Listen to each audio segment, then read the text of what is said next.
11ാം പഞ്ചവത്സര പദ്ധതി 11th 5-year പ്ലാനിനെ നമ്മൾ എഡ്യൂക്കേഷൻ പ്ലാൻ എന്ന് വിളിക്കുന്നു. വിദ്യാഭ്യാസ പദ്ധതി.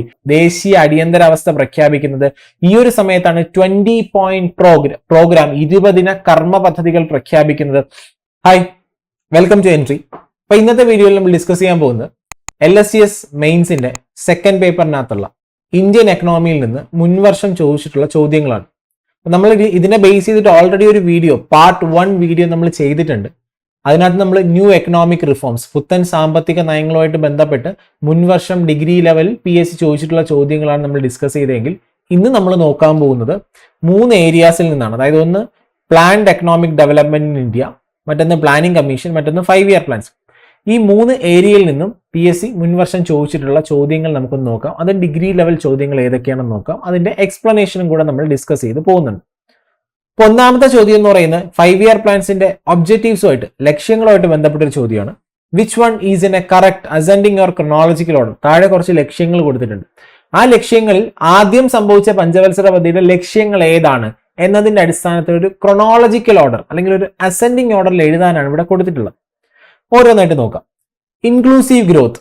ഇൻക്ലൂസീവ് ഗ്രോത്ത് എന്ന് വെച്ചാൽ എല്ലാവരെയും ഉൾക്കൊള്ളിച്ചുകൊണ്ടുള്ള വളർച്ച. റാപ്പിഡ് ഇൻഡസ്ട്രിയലൈസേഷൻ, വേഗത്തിലുള്ള വ്യാവസായികവൽക്കരണം. അഗ്രികൾച്ചർ ഡെവലപ്മെന്റ്, കാർഷിക മേഖലയുടെ വികസനം. പോവർട്ടി ഇറാഡിക്കേഷൻ, ദാരിദ്ര്യ നിർമ്മാർജ്ജനം.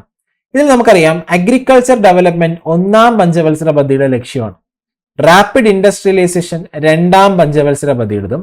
പോവർട്ടി ഇറാഡിക്കേഷൻ 5ാം പഞ്ചവത്സര പദ്ധതിയും. ഇൻക്ലൂസീവ് ഗ്രോത്ത് എന്ന് പറയുന്നത് 11ാം പഞ്ചവത്സര പദ്ധതിയുടെ ലക്ഷ്യമാണ്.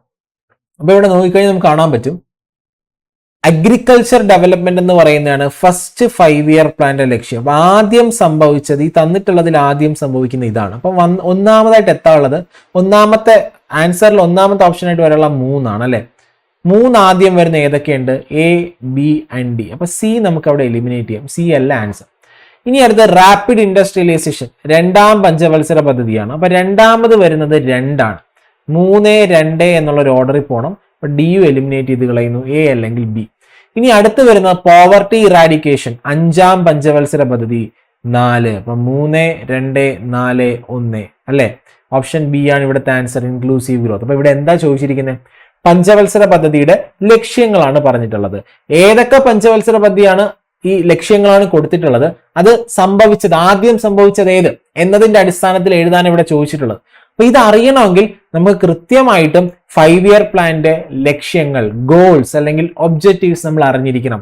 അപ്പൊ അതുകൊണ്ട് തന്നെ 12 പഞ്ചവത്സര പദ്ധതിയുടെയും ഗോൾസ്, ലക്ഷ്യങ്ങൾ നിങ്ങൾ കൃത്യമായിട്ട് മനസ്സിലാക്കിയിട്ട് മാത്രമേ എക്സാമിന് പോകാൻ പാടുള്ളൂ. അപ്പൊ 5-year പ്ലാൻസിന്റെ ഗോൾസും ലക്ഷ്യങ്ങളും നമ്മുടെ ക്ലാസ്സസിലെല്ലാം തന്നെ 5-year പ്ലാൻസിന്റെ ഗോൾസും ലക്ഷ്യങ്ങളും നമ്മൾ എന്ത് ചെയ്യുന്നുണ്ട്, പിന്നെ നമ്മുടെ ക്ലാസ്സുകളിലെല്ലാം തന്നെ നമ്മൾ കവർ ചെയ്ത് പോകുന്നുണ്ട്.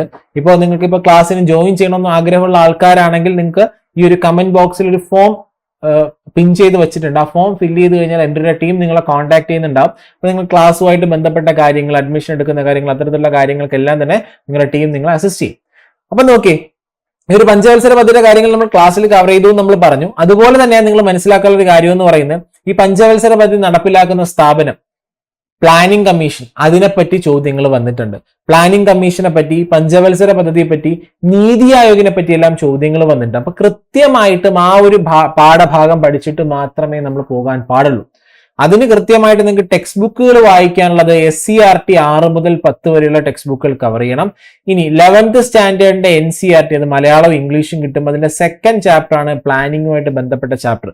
3rd ചാപ്റ്റർ പുത്തൻ സാമ്പത്തിക നയങ്ങളുമായിട്ട് ബന്ധപ്പെട്ടതാണെങ്കിൽ 2nd ചാപ്റ്റർ ഈ പറയുന്ന പ്ലാനിങ്ങുമായിട്ട് ബന്ധപ്പെട്ടത്. അപ്പൊ പ്ലാനിങ് എന്ന് പറയുന്ന ഒരു പോർഷൻ പഠിച്ചിട്ടേ പോകാൻ പാടുള്ളൂ. കാരണം അതിൽ നിന്ന് ഇത്തരത്തിലുള്ള ചോദ്യങ്ങൾ വരണം, ഇത്തരത്തിലുള്ള ചോദ്യങ്ങൾ വരും. അപ്പൊ ഇത്തരത്തിലുള്ള ചോദ്യങ്ങൾ ആൻസർ ചെയ്യണമെങ്കിൽ നിങ്ങൾക്ക് ആ ഒരു ഓർഡർ അറിഞ്ഞിരിക്കണം. ഏതൊക്കെ പഞ്ചവത്സര പദ്ധതിയുടെ ലക്ഷ്യങ്ങളാണ് ഏതെന്ന് അറിഞ്ഞിരിക്കണം. ഇവിടുത്തെ ആൻസർ ഓപ്ഷൻ B.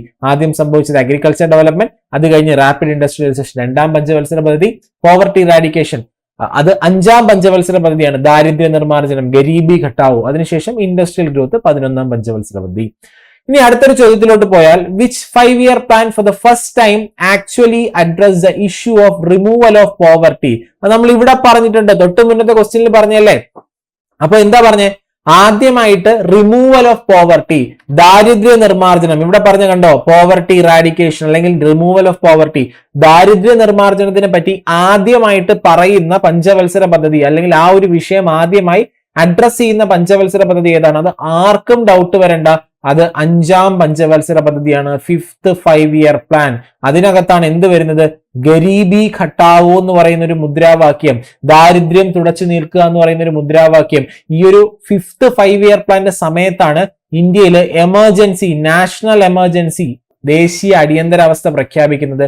ഈ ഒരു സമയത്താണ് 20 point പ്രോഗ്രാം, 20 ദിന കർമ്മ പദ്ധതികൾ പ്രഖ്യാപിക്കുന്നത്.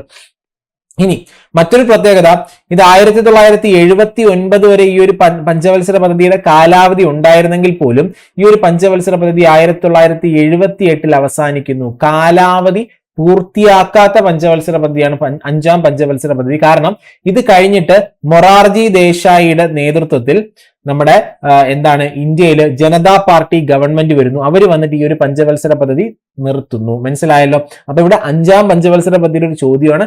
ഇത് അറിയണമെങ്കിൽ അതിന്റെ ലക്ഷ്യം നമ്മൾ അറിഞ്ഞിരിക്കണം. ആദ്യമായിട്ട് ദാരിദ്ര്യ നിർമ്മാർജ്ജനം, പോവർട്ടി റിമൂവൽ അല്ലെങ്കിൽ poverty eradication, removal of poverty ഒരു ലക്ഷ്യമായിട്ട് കൊണ്ടുവന്ന പഞ്ചവത്സര പദ്ധതി 5ാം പഞ്ചവത്സര പദ്ധതിയാണ് എന്നുള്ള കാര്യം അറിഞ്ഞിരിക്കുക. ഗരീബി ഘട്ടാവോ എന്ന് പറയുന്ന മുദ്രാവാക്യം ആ ഒരു സമയത്താണ് കൊണ്ടുവരുന്നത്. Which 5-year plan adopted Mahalanobis model for the investment pattern?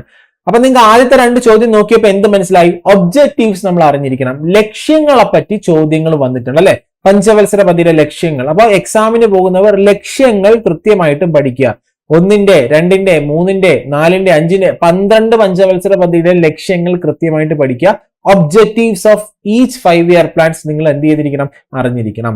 ഇനി അടുത്ത ചോദ്യം എന്ന് പറയുന്നത് മോഡൽസ് ആണ്. അതായത് നിങ്ങൾ കാണാറുണ്ട്, അതായത് ഫസ്റ്റ് 5-year പ്ലാൻ എന്ത് മോഡലിനെ ബേസ് ചെയ്താണ്, സെക്കൻഡ് 5-year പ്ലാൻ എന്ത് മോഡലിനെ ബേസ് ചെയ്താണ് എന്നൊക്കെയുള്ള ചോദ്യങ്ങൾ വരാറുണ്ട് അല്ലെ. അപ്പൊ ആ ഒരു കാര്യമാണ് അടുത്ത് രണ്ടാമത് നിങ്ങൾ 5-year പ്ലാനിൽ പഠിക്കാനുള്ളത്. മോഡൽസ്. ഫസ്റ്റ് 5-year പ്ലാൻ നമുക്കറിയാം ഹാരോഡ് ഡോമർ മോഡലിനെ ബേസ് ചെയ്താണ് first 5-year plan. Second 5-year plan PC Mahalanobis മോഡലിനെ ബേസ് ചെയ്താ കണ്ടല്ലോ. ഈ which 5-year plan adopted Mahalanobis model എന്ന് പറഞ്ഞാൽ അത് സെക്കൻഡ് 5-year പ്ലാനാ. മനസ്സിലായോ? 2ാം പഞ്ചവത്സര പദ്ധതിയാണ് PC മഹലനോബിസ് മാതൃക സ്വീകരിച്ചത്. 1ാം പഞ്ചവത്സര പദ്ധതി ഹാരോഡ് ഡോമർ മോഡലാണ്. 2ാം പഞ്ചവത്സര പദ്ധതി PC മഹലനോബിസ് മാതൃകയാണ് എന്നുള്ള കാര്യം അറിഞ്ഞിരിക്കുക. അങ്ങനെയാണെങ്കിൽ മൂന്നാമത്തത് ഗാഡ്ഗിൽ യോജന അല്ലെങ്കിൽ ഗാഡ്ഗിൽ മോഡലിനെ ബേസ് ചെയ്തിട്ടാണ് മൂന്നാമത്തത്. ഇനി 4ാമത്തെന്ന് പറഞ്ഞാൽ എന്താണ്? അലൻ എസ് മാൻ മോഡൽ. മനസ്സിലായോ? അലൻ എസ് മാൻ മോഡൽ എന്നാണ് 3ാമത്തെ മോഡലിന് അറിയപ്പെടുന്നത്. 4ാമത്തെ മോഡൽ അറിയപ്പെടുന്നത്. ഇനി 5ാമത്തെ മോഡൽ എന്താണെന്ന് ചോദിച്ചു കഴിഞ്ഞാൽ 5ാമത്തെ നമുക്കറിയാം 5ാം പഞ്ചവത്സര പദ്ധതി ദാരിദ്ര്യ നിർമ്മാർജ്ജനം. 5ാം പഞ്ചവത്സര പദ്ധതി Dhar model, DP Dhar model അല്ലെങ്കിൽ ദാരിദ്ര്യ നിർമ്മാർജ്ജനം ധർ മോഡൽ എന്ന് ഓർത്ത് വെച്ചാൽ മതി. 6ാം പഞ്ചവത്സര പദ്ധതി ഗാന്ധിയൻ മോഡൽ, ഗാന്ധിയൻ മാതൃകയാണ് 6ാം പഞ്ചവത്സര പദ്ധതി എന്ന് പറയുന്നത്. ഇനി 7ാം പഞ്ചവത്സര പദ്ധതിയാണെങ്കിലോ 7ാം പഞ്ചവത്സര പദ്ധതി രാജീവ് ഗാന്ധി മോഡൽ എന്നും സാം പിട്രോഡ മോഡൽ എന്നും അറിയപ്പെടുന്നുണ്ട്. 7ാം പഞ്ചവത്സര പദ്ധതി രാജീവ് ഗാന്ധി മോഡൽ എന്നും സാം പിട്രോഡ മോഡൽ എന്നും അറിയപ്പെടുന്നുണ്ട്. 8ാം പഞ്ചവത്സര പദ്ധതിനെ വിളിക്കുന്ന പേരാണ് റാവു മൻമോഹൻ മോഡൽ. റാവു മൻമോഹൻ മോഡൽ നമ്മുടെ നരസിംഹറാവു മൻമോഹൻ സിംഗ് ഒരുമിച്ച് നിന്ന് തയ്യാറാക്കുന്നത്. നരസിംഹറാവു എന്ന ആ സമയത്ത് പ്രധാനമന്ത്രി, മൻമോഹൻ സിംഗ് ഫൈനാൻസ് മിനിസ്റ്റർ ആണ്. ഇനി 9ാം പഞ്ചവത്സര പദ്ധതിയാണെങ്കിലോ പീപ്പിൾസ് പ്ലാൻ, അതായത് ജനകീയ പദ്ധതി എന്നറിയപ്പെടുന്നത് 9ാം പഞ്ചവത്സര പദ്ധതിയാണ്. 10ാം പഞ്ചവത്സര പദ്ധതി Kerala model of development, Kerala വികസന മാതൃക എന്നറിയപ്പെടുന്നത് 10ആണ്. 11ാം പഞ്ചവത്സര പദ്ധതി 11th 5-year പ്ലാനിനെ നമ്മൾ എഡ്യൂക്കേഷൻ പ്ലാൻ എന്ന് വിളിക്കുന്നു, വിദ്യാഭ്യാസ പദ്ധതി. ഇപ്പൊ എഡ്യൂക്കേഷൻ പ്ലാൻ എന്ന് വിളിക്കുന്നത് 11ാം പഞ്ചവത്സര പദ്ധതിയാണ്. 12ാം പഞ്ചവത്സര പദ്ധതി എന്ന് പറയുന്നത് സസ്റ്റൈനബിൾ ഡെവലപ്മെന്റ് മോഡൽ, സുസ്ഥിര വികസന മാതൃക, സസ്റ്റൈനബിൾ ഡെവലപ്മെന്റ് മോഡൽ 12ാം പഞ്ചവത്സര പദ്ധതി. അപ്പൊ 1ാം പഞ്ചവത്സര പദ്ധതി Harrod Domar, 2 PC Mahalanobis, 3 Gadgil. ഇത് മൂന്നുമാണ് ഏറ്റവും കൂടുതൽ ആവർത്തിച്ച് ചോദിച്ചിട്ടുള്ളത്. ഏത് മോഡലിനെ ബേസ് ചെയ്തിട്ടാണ് 5 ഇയർ പ്ലാൻ തയ്യാറാക്കുന്നത് ഏറ്റവും കൂടുതൽ ആവർത്തിച്ച് ചോദിച്ചിട്ടുള്ളത് 1ഉം 2ഉം 3ഉം ആണ്. അപ്പൊ അടുത്ത എക്സാമിന് പോകുന്ന ആൾക്കാർ ഈ മോഡലുകളെ പറ്റി ഒന്ന് അറിഞ്ഞിട്ട് പോവുക. ഇനി അടുത്ത നീതി ആയോഗിൽ നിന്നൊരു ചോദ്യമാണ്, which of the following is not an objective of NITI Aayog. ഈ ഒരു ക്വസ്റ്റ്യൻ നിങ്ങൾക്ക് ആൻസർ ചെയ്യണമെങ്കിൽ നിങ്ങൾ കൃത്യമായിട്ടും നീതി ആയോഗിന്റെ വെബ്സൈറ്റ് കയറി നോക്കി ഈ ഒരു ഒബ്ജക്റ്റീവ്സ് വായിച്ചിരിക്കണം. അപ്പൊ നീതി ആയോഗിന്റെ വെബ്സൈറ്റിൽ കയറി നോക്കിയിട്ട് കൃത്യമായിട്ട് അടുത്ത് നിങ്ങൾ പഠിക്കാനുള്ളതാണ് നീതി ആയോഗിന്റെ വെബ്സൈറ്റ്. അതിനകത്ത് മലയാളത്തിൽ നിങ്ങൾക്ക് ട്രാൻസ്ലേറ്റ് ചെയ്തെടുക്കാം, അല്ലെങ്കിൽ ഇംഗ്ലീഷിൽ വായിക്കാം. അതിന്റെ ഒബ്ജക്റ്റീവ്സ് ഉണ്ട്, ഫീച്ചേഴ്സ് ഉണ്ട്, നീതി ആയോഗിന്റെ ലക്ഷ്യങ്ങൾ നിങ്ങൾ വായിച്ചു നോക്കണം. അതുപോലെ ഫീച്ചേഴ്സ്, സവിശേഷതകൾ വായിച്ചു നോക്കണം. അതുപോലെ തന്നെ നീതി ആയോഗിന്റെ ഇൻഡൈസസ്, സൂചികകളുണ്ട്. SDG India index, multi dimensional poverty index, school education quality index, state health index, ഇതെല്ലാം വായിച്ചു നോക്കണം. അത് പ്രകാരം നോക്കിക്കഴിഞ്ഞാൽ നിങ്ങൾക്ക് മനസ്സിലാകും ഇവിടെ തെറ്റായിട്ട് കൊടുത്തിട്ടുള്ളത് സെൻട്രൽ ലെവൽ അല്ല, വില്ലേജ് ലെവലാണ്. ഈ ഒരു 2ാമത്തെ സ്റ്റേറ്റ്മെന്റ് തെറ്റാണ്. ഇത് മനസ്സിലാകണമെന്നുണ്ടെങ്കിൽ ഇത് കൃത്യമായിട്ട് നിങ്ങളത് മുഴുവൻ വായിച്ചു നോക്കണം. താഴെ പറയുന്നവയിൽ നീതി ആയോഗിന്റെ ലക്ഷ്യങ്ങളിൽ പെടാത്തത് to develop a mechanism of formulate credible plan at central level അല്ല, വില്ലേജ് ലെവൽ.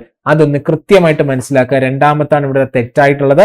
നീതി ആയോഗിന്റെ വെബ്സൈറ്റ് വായിച്ചിട്ട് പോകണം. ലക്ഷ്യം, സവിശേഷതകൾ, സൂചികകളെല്ലാം നോക്കണം. അടുത്തൊരു ചോദ്യം എന്ന് പറയുന്നത് വീണ്ടും നീതി ആയോഗിന്റെ ഒരു ഇൻഡൈസുമായിട്ട് ബന്ധപ്പെട്ട്, ഞാൻ പറഞ്ഞു ഇൻഡെക്സിന്റെ പ്ലൂറൽ ആണ് ഇൻഡൈസസ്, സൂചികകൾ. സൂചികയുമായിട്ട് ബന്ധപ്പെട്ട ഒരു ചോദ്യം വന്നിട്ടുണ്ട്, കണ്ടല്ലോ. മൾട്ടി ഡയമെൻഷണൽ പോവർട്ടി ഇൻഡെക്സ് എന്നൊരു സൂചികയുണ്ട്, ബഹുമുഖ ദാരിദ്ര്യ സൂചിക. മൾട്ടി ഡയമെൻഷണൽ പോവർട്ടി ഇൻഡെക്സ്, അതായത് ദാരിദ്ര്യത്തിന് ഒരു കോണിലൂടെ അല്ലാതെ പല ഡയമെൻഷൻസിലൂടെ നോക്കിക്കാണുന്നു. വിദ്യാഭ്യാസം, ആരോഗ്യം, ജീവിത നിലവാരം, അങ്ങനെ പല സൂചികകളിലൂടെ ദാരിദ്ര്യത്തിന് നോക്കിക്കാണുന്നു.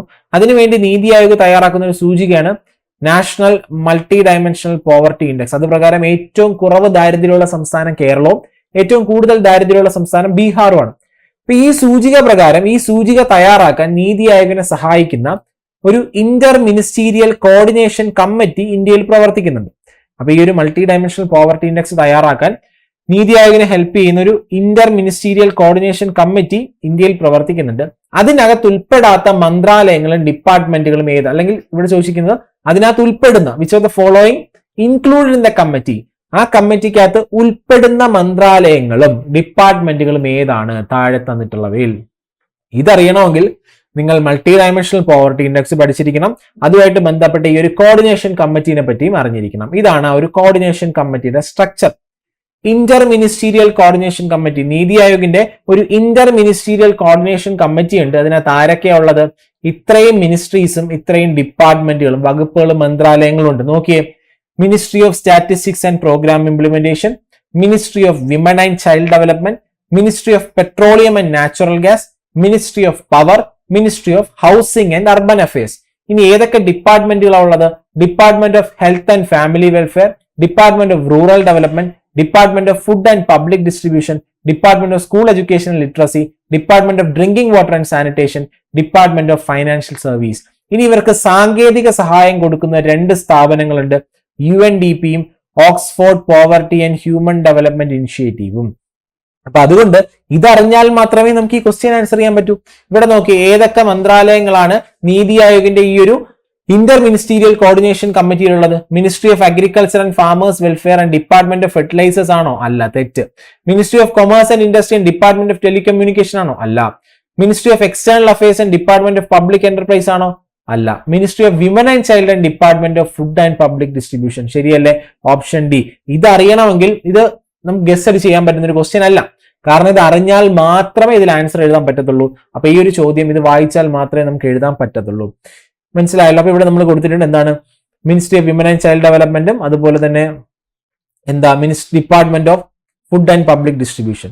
ഇവിടെ കണ്ടല്ലോ 2 ടെക്നിക്കൽ പാർട്ട്നേഴ്സ് ഉണ്ട്, UNDPയും Oxford poverty and human development initiative. ഇവർ രണ്ടുപേരും global multi dimensional poverty index തയ്യാറാക്കുന്ന 2 സ്ഥാപനങ്ങളാണ്. ഇവർ രണ്ടുപേരും കൂടെ ചേർന്നിട്ടാണ് global multi dimensional poverty index, ആഗോള ബഹുമുഖ ദാരിദ്ര്യ സൂചിക തയ്യാറാക്കുന്ന സ്ഥാപനങ്ങളാണ്. ഇവർ നീതി ആയോഗിനെ national multi dimensional poverty index തയ്യാറാക്കുന്നതിൽ സഹായിക്കുന്നുണ്ട് എന്നുള്ള കാര്യം എന്ത് ചെയ്യുക, ഒന്ന് അറിഞ്ഞിരിക്കുക. ഓക്കെ അല്ലേ? അടുത്ത ചോദ്യം വീണ്ടും 5 ഇയർ പ്ലാനുമായിട്ട് ബന്ധപ്പെട്ടൊരു ചോദ്യമാണ്. വിമൺ കമ്പോണന്റ് പ്ലാൻ ഏത് പഞ്ചവത്സര പദ്ധതി? അപ്പൊ കണ്ടല്ലോ, പഞ്ചവത്സര പദ്ധതിയുടെ ലക്ഷ്യം മാത്രമല്ല ഉപലക്ഷ്യങ്ങളും ചോദിക്കുന്നുണ്ട്. ഏത് പഞ്ചവത്സര പദ്ധതി സമയത്താണ് വിമൺ കമ്പോണന്റ് പ്ലാൻ നടപ്പിലാക്കിയത്? ഏത് പഞ്ചവത്സര പദ്ധതിയാണ്? അത് 9. കൃത്യമായിട്ടും 5 ഇയർ പ്ലാൻ മനസ്സിലാക്കി പഠിച്ചാൽ മാത്രമേ ഇതിന്റെ ആൻസർ നമുക്ക് എഴുതാൻ പറ്റത്തുള്ളൂ. 9ാം പഞ്ചവത്സര പദ്ധതി സമയത്താണ് ഇന്ത്യയിൽ വിമൺ കമ്പോണന്റ് പ്ലാൻ എന്ന് വെച്ചാൽ എന്താണ്? പ്ലാനിങ്ങിനകത്ത് സ്ത്രീ കേന്ദ്രീകൃതമായിട്ടുള്ള പ്രവർത്തനങ്ങൾക്ക് കൂടുതൽ ഫണ്ട് അനുവദിക്കുന്നു, അല്ലെങ്കിൽ ജെൻഡർ ഇക്വാലിറ്റി, ജെൻഡർ ജസ്റ്റിസിന് അല്ലെങ്കിൽ വിമൺ എംപവർമെന്റിന് കൂടുതൽ ഫണ്ട് അനുവദിക്കുന്നു, അല്ലെങ്കിൽ അതിനുവേണ്ടി പ്രത്യേക ഒരു പ്ലാൻ ഫണ്ട് മാറ്റിവെക്കുന്നു. അതിനെയാണ് വിമൺ കമ്പോണന്റ് പ്ലാൻ. 9ാം പഞ്ചവത്സര പദ്ധതി സമയത്താണ് ഇന്ത്യയിൽ ആദ്യമായി വിമൺ കമ്പോണന്റ് പ്ലാൻ വരുന്നത്. അത് 10ലും കണ്ടിന്യൂ ചെയ്യുന്നു. പക്ഷെ ഇവിടെ ചോദിക്കുന്ന ഇൻട്രൊഡ്യൂസ് ചെയ്യുന്നു, ആദ്യമായിട്ട് കൊണ്ടുവരുന്ന ഏതാണ്? 9ാം പഞ്ചവത്സര പദ്ധതി സമയത്താണ്. അപ്പോ 5 ഇയർ പ്ലാന്റെ ലക്ഷ്യം മാത്രം പഠിച്ചിട്ട് കാര്യമില്ല. 5 ഇയർ പ്ലാന്റെ ഒബ്ജക്റ്റീവ് പഠിക്കണം, നമ്മൾ നേരത്തെ പറഞ്ഞു. മോഡൽ പഠിക്കണം, എന്ത് മോഡലിനെ ബേസ് ചെയ്തിട്ടാണ്. ഇനി ആ സമയത്തുള്ള ഇൻസിഡന്റുകൾ, എന്തൊക്കെ സംഭവങ്ങൾ ആ സമയത്ത് നടപ്പിലാക്കി, ഇത് ആ സമയത്ത് കൊണ്ടുവന്ന വിമൺ കമ്പോണന്റ് പ്ലാൻ, അപ്പൊ എന്തൊക്കെ സംഭവങ്ങൾ ആ സമയത്ത് നടപ്പിലാക്കി. ഇപ്പൊ നമ്മൾ IRDA എപ്പോഴാ വന്നതെന്നൊരു ചോദ്യം വന്നിട്ടുണ്ട്. നബാർഡ് ഏത് 5 ഇയർ പ്ലാന്റെ സമയത്താണ് വന്നതെന്ന് ചോദ്യം വന്നിട്ടുണ്ട്. താഴെ പറയുന്ന പദ്ധതികൾ ഏതൊക്കെ 6ാം പഞ്ചവത്സര പദ്ധതി സമയത്ത് കൊണ്ടുവന്നിട്ടില്ല എന്നുള്ള ചോദ്യങ്ങൾ വന്നിട്ടുണ്ട്. അത് അറിയണമെങ്കിൽ നമ്മൾ കൃത്യമായിട്ടും കാര്യങ്ങൾ മനസ്സിലാക്കിയാലേ പറ്റത്തുള്ളൂ. ഇനി അടുത്ത് വീണ്ടും നീതി ആയോഗുമായിട്ട് ബന്ധപ്പെട്ടൊരു ചോദ്യം, നീതി ആയോഗിന്റെ സ്ട്രക്ചറുമായിട്ട് ബന്ധപ്പെട്ടൊരു ചോദ്യം. Consider the following statement on NITI Aayog. President of India is a chairperson of NITI Aayog. നമുക്കറിയാം അത് തെറ്റാണ്. കാരണം പ്രൈം മിനിസ്റ്റർ ആണ് പ്ലാനിംഗ് കമ്മീഷന്റെയും നീതി ആയോഗിന്റെയും അധ്യക്ഷൻ എന്ന് പറയുന്നത് ആണല്ലോ. അപ്പൊ അതുകൊണ്ട് തന്നെ ഇത് തെറ്റാണ്. നീതി ആയോഗ് 2005 അല്ല, 2005 ഓൾറെഡി ഇവിടെ പ്ലാനിംഗ് കമ്മീഷൻ ഉണ്ട്. രണ്ടും തെറ്റാണ്. Neither 1 and nor 2 are correct. മനസ്സിലായല്ലോ?